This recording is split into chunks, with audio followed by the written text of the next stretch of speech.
All right. So welcome to, what year is it? 2024, February, Tempo Community Call. It's going to be the best ever, like predicting in advance.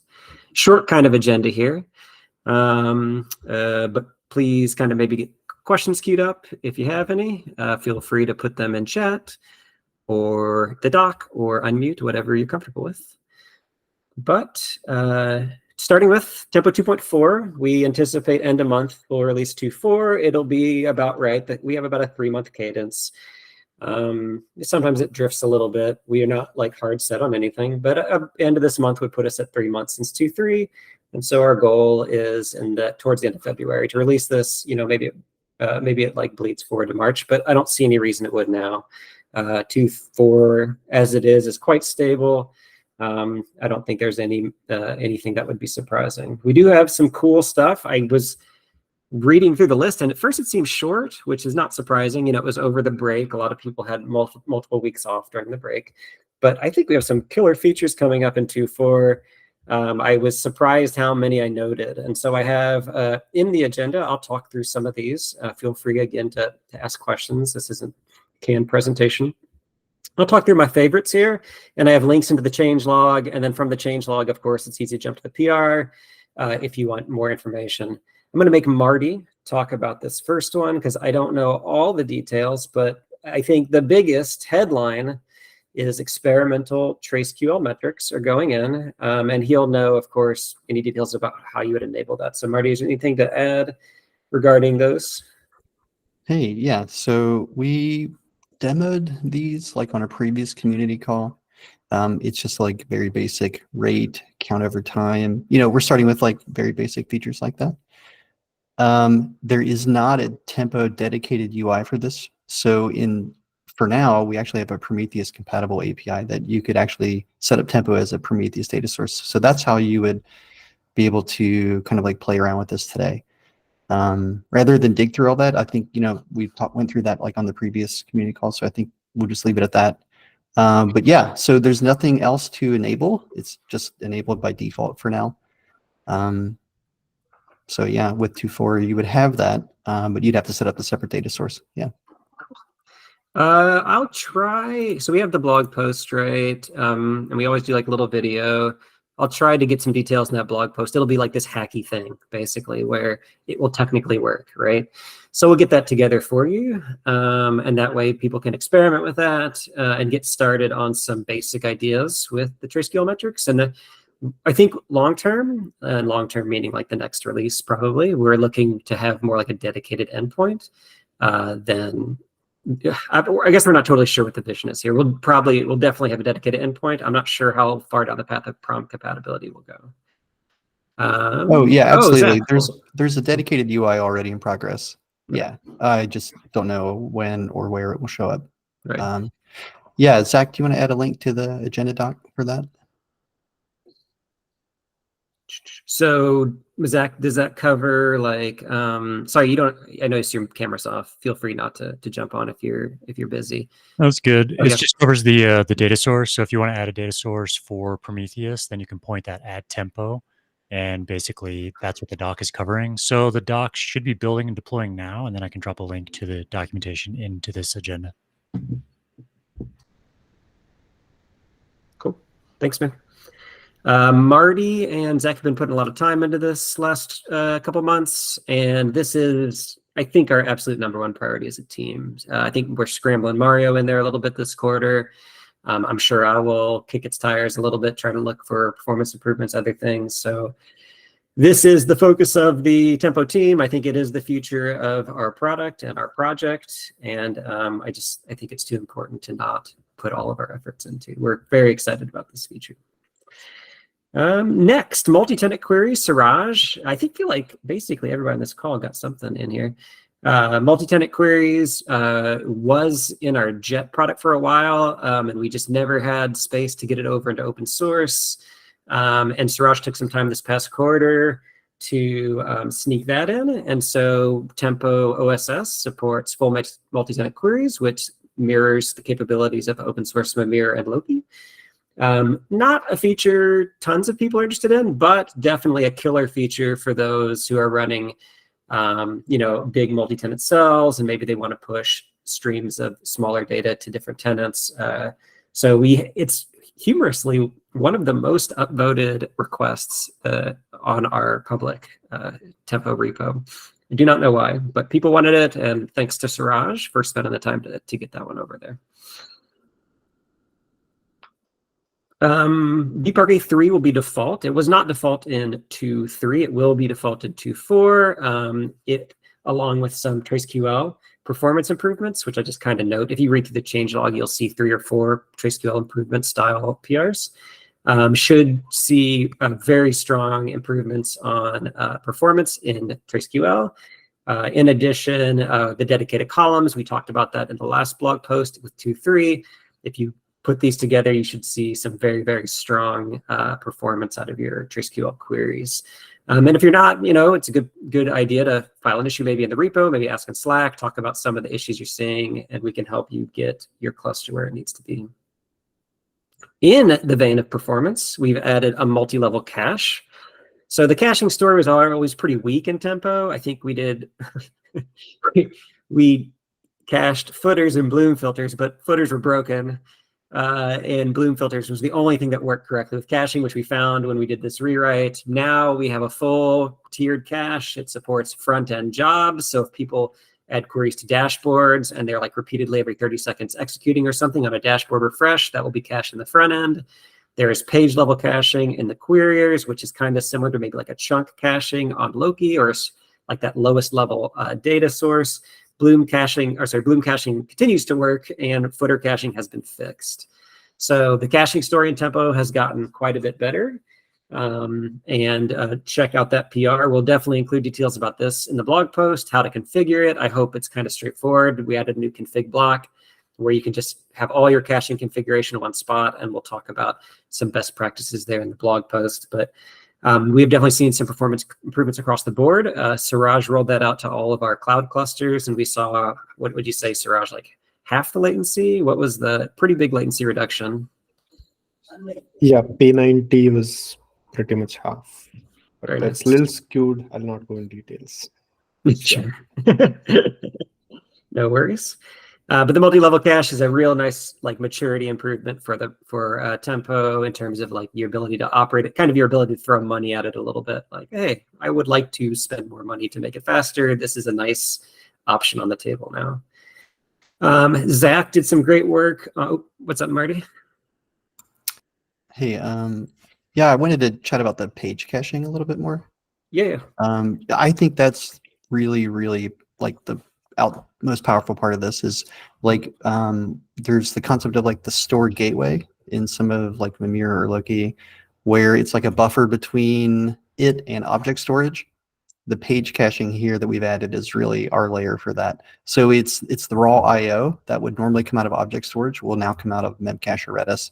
I think that's like the really powerful part of this, and like what Joe's saying is that you can really scale that up a lot. So it's however much IO you would like to buffer, right? If you have repeated queries or things like that, that you really want to get performance on, there's a lot of, the ceiling is way higher there now with this caching than there was before. Yeah. So yeah, it's pretty cool. Like hundreds of gigs of caching or whatever you need. Yeah. Yeah, I think we saw a definite improvement on, so the page level caching, like Marty was saying, is at that raw IO level. So just if you write a query and then you adjust a single parameter, you're going to catch most of those pages on the second pass through, and you should see better performance on that second query. Trace by ID also saw really nice performance improvements with this page level caching because it's hitting like that same parts of the same blocks over and over again. And so like repeatedly asking for that same trace was a really nice performance improvement as well with the page level caching. It does have to be pretty big because it caches a lot. It takes a lot of volume, but it does, we've seen noticeable like improvement at both search and trace by ID. Bottomless. Yeah, I'd really like to hear about using this with on-prem, like object storage compatible products. I think, like cloud vendors, object storage usually has a lot of like headroom there. right? Pretty high bandwidth and call rates, and whereas on-prem you're more constrained for resources maybe.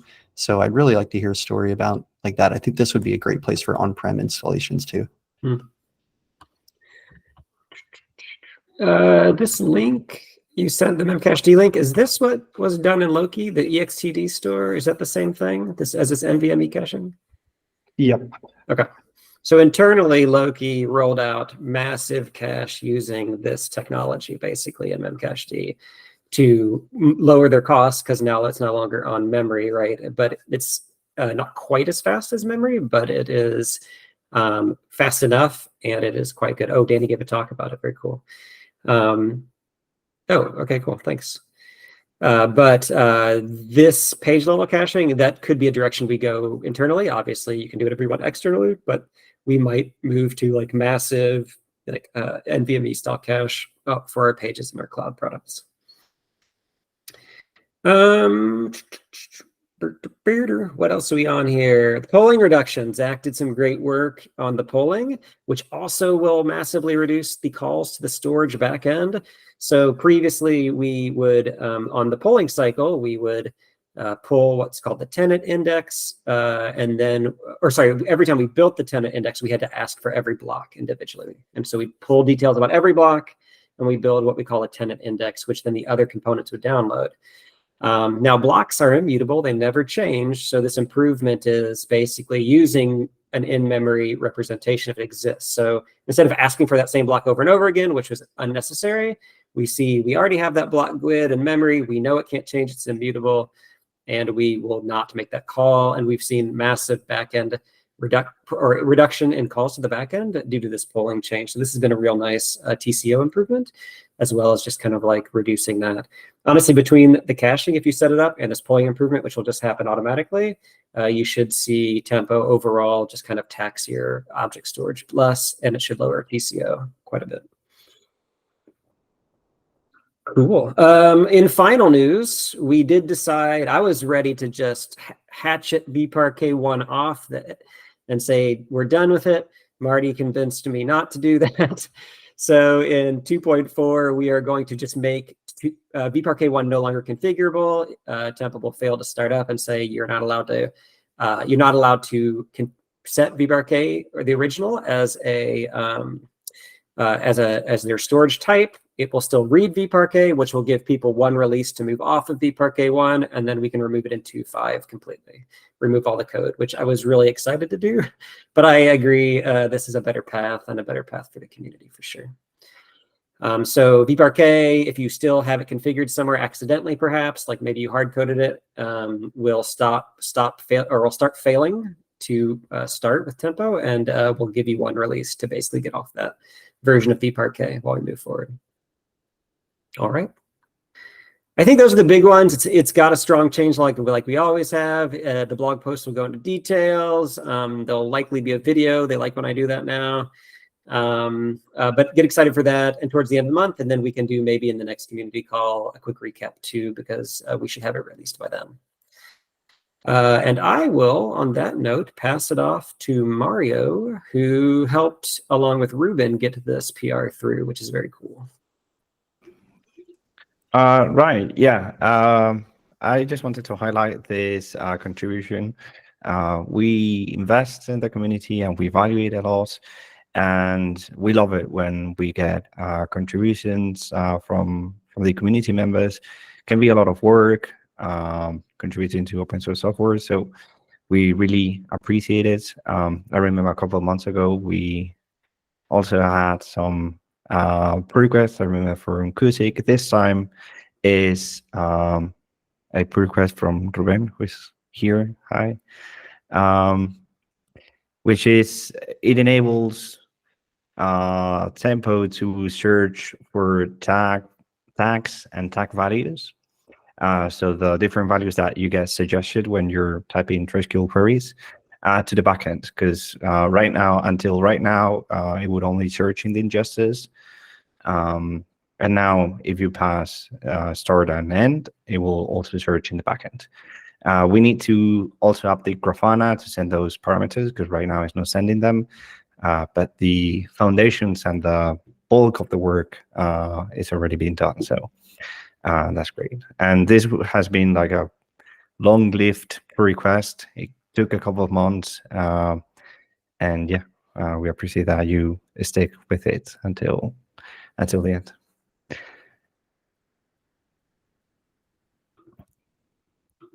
And yeah, that's it. Cool.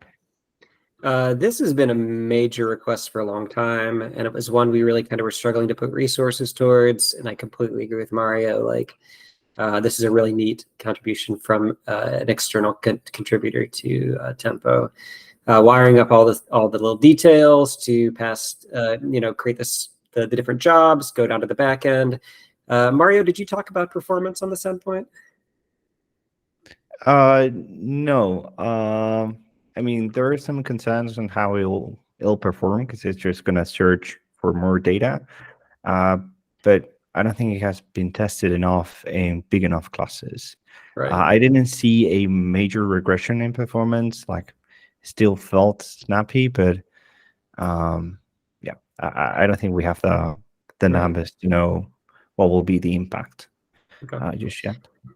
Right. I do think like a lot of people at single digit to double digit megs per second will probably see pretty good performance here. Maybe as we grow to 100 megs a second, this is not a feature you'll want, but we are looking to figure out how to get this to that point. This first pass is just a great feature addition that I think everyone's going to be excited about. But in a half gigabit a second, I was saying gigabit because of networking, half gigabyte a second cluster. You might see some slowness here. And don't we need Grafana supported as well? Don't we need Grafana to make some changes? Yes, they need to pass two new parameters, the start and end of basically the time range for which you want to search right now. Okay. So we'll probably get them to put that up under a feature flag. That way it doesn't just roll out to cloud and make us all sad when people are searching like multiple weeks or something. But that is a good thing to add in the future. Thank you. Excellent work, Ruben. Thank you so much. Mario as well for being diligent and getting all that review done. Yeah. All the reviews. For sure. vParquet 4 PR is up. vParquet 4 is 100% designed to extend what we can do with TraceQL, and it's to get us into the ability to do lists, we skip maps, lists. What else is in there, Marty? Shit, I should know this. Events links. Thank you. Okay. Yeah. I swear I knew that. So yeah, vParquet 4 is a schema extension to add support for this additional TraceQL abilities. We are seeing a performance regression that we're concerned about. The block size goes up 20%. Now, I don't mind that. Object storage is cheap, and I will definitely, I was 100% fine with 20% total block size increase. My concern, and the concern that might make it a little bit slower to roll out than 3, is this footer size at 30%. So loading the footer in the queries is kind of like this flat static cost that is, you can't outscale, basically. Like, we can go down with row groups smaller and smaller, and we can make jobs smaller, but you always have to load this footer, and any increase to the size of the footer just has this overall holistic increase or increase in load on the queries while they're doing the searches. So we are concerned about that, but we're keeping an eye on it. If you look at the PR, there's also a memory increase. Again, we're keeping an eye on it. But this is important for us to move forward with TraceQL features. We really want to support lists. We really want to support events and links. And so, like I said, this might not go as fast as vParquet 3, but we are committed to it. And I just wanted everyone to know that it's in the works, and we are moving forward with it. It will be almost certainly, I guess we have not merged it yet, and there's some discussion internally, but we are in agreement to merge it. And I think it's going to be in 2.4 experimentals. So, any community support to test it out in terms of how much additional load it, or how much, additional or any latency added to queries would be great. If people want to experiment with vParquet 4 just to give us feedback, I think it would help us understand impact and help us make choices here about how to get vParquet4 where it needs to be so we can roll it out, because we really want to deliver those TraceQL features. But this is, I wouldn't say it's a blocker, but it is slowing that down a bit. We're kind of pumping the brakes a bit on it because of this concerning regression. Cool. All right, team. I'm glad to see everybody here. It is now ask me, us. I'm going to change that to us. There's a whole team here. Ask us anything. Well, I think I'm going to change it. Does anybody have any questions about what we talked about, or tempo generally, or what my favorite hobbies are, or whatever you'd like?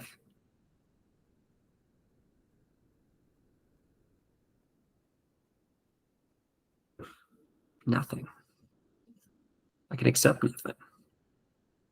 I'm good with it. Mario, I have a question for you. How long did it take you to draw that T on your whiteboard? Actually, longer than I thought when I started it, and I ran out of marker by the end of it. So I don't know, it was maybe 10 minutes. It's probably better than it would have taken me. Nice. Appreciate that. Oh. I need you to come to my house and draw me a T somewhere, because I can't do it. Okay. And bring some paella, so I have some real paella. Oh yeah, I now have a new paella pan. I'll share some pictures in Twitter or somewhere the next Please time. do. Please do. Oh, I went to a restaurant in Louisville that claimed to sell paella, but their rice was like deep, it was thick, and I was just, nah, it's not paella. Yeah. Really Cool. difficult to buy an authentic one. All right, we're definitely gonna add paella talk to the agenda. That's critical. Okay. Yeah, I was gonna ask if this is gonna, if this is going to the recording. It absolutely will, and I think it's critical. Everyone's going to come to this YouTube video for all their paella facts. All right, team. It was great talking to you all. It's great to see the community again. I missed the last one. Oh, Andreas has a question. What's fun? What's up? Yes, I have a question from. So in the temp operator, we plan to move to a t-shirt size resourcing scheme, like also similar to the Loki operator, where you can basically define you have a small deployment or you have like a medium-sized deployment. And so that will come up. And we're curious if you could have some guidance for us, for example, for small deployments, which amount of resources should we allocate, and what should be the number of the replicas be for the components? Okay. No, I think that's really it's a good idea, and we are actually asking very similar questions, more focused around the query path. We want, in fact, me and Suraj are working on this project right now. We want right now, like in all of our little cloud clusters, we're like, oh, querying is slow. Let's add 10 queryers, and it's just kind of all this bespoke madness. So we want t-shirt sizes specifically on the querier path, so we can definitely pass that information off, like for 20 queriers, what like a balance of other configurations to as quickly as possible get jobs to your queries, for 50, for 100, for 200, kind of up the chain.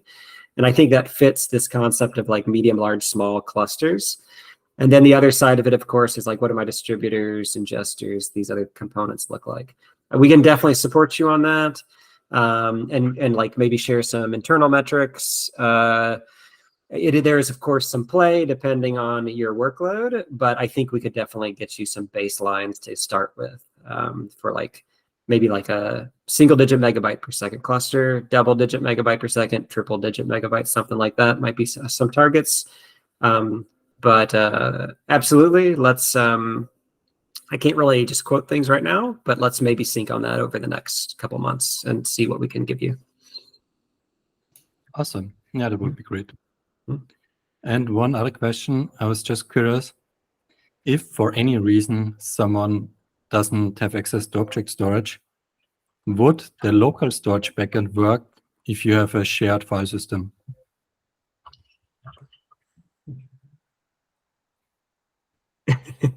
And Marty just looked out his window because I'm thinking the same thing. Like, would it?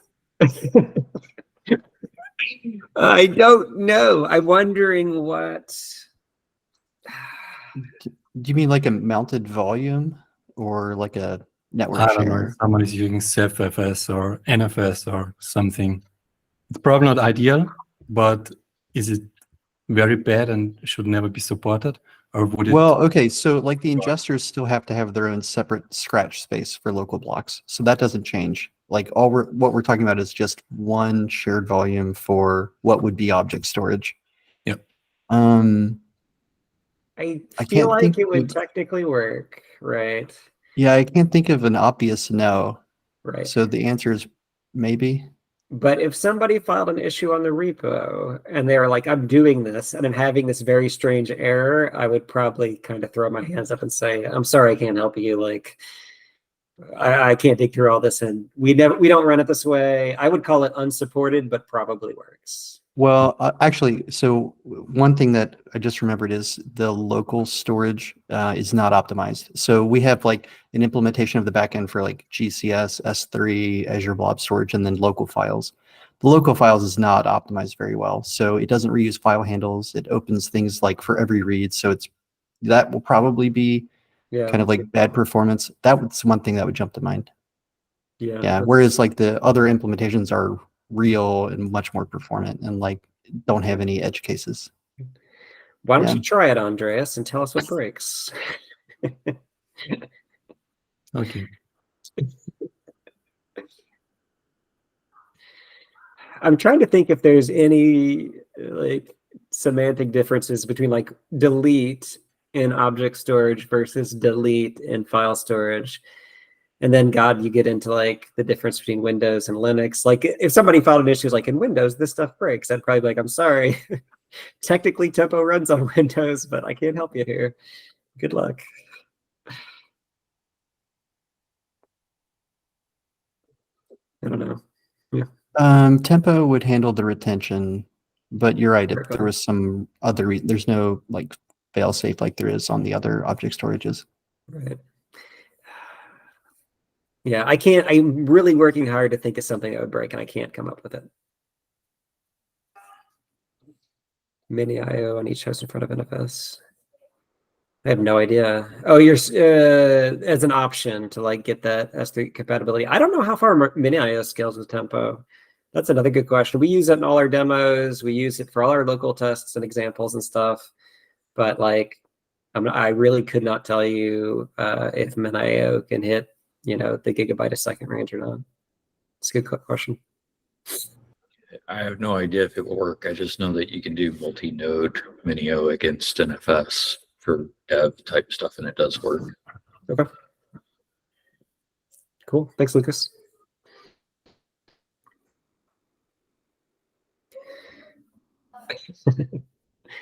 Yeah, that's true, Suraj. Always depends on the speed. We have oversized our disks in cloud primarily to make sure we have the IOPS and bandwidth to the disks, because all the cloud providers, of course, give you IOPS and bandwidth based on the size. So we use like 10% or less of the total disk, maybe less than that. And it's really to make sure we have like good IO to the disk on our ingester piece. Cool. All right, team. Good chatter. I will see you all in a month or so. And yeah, check out 2.4. Is it 2.4? Yeah, check out 2.4.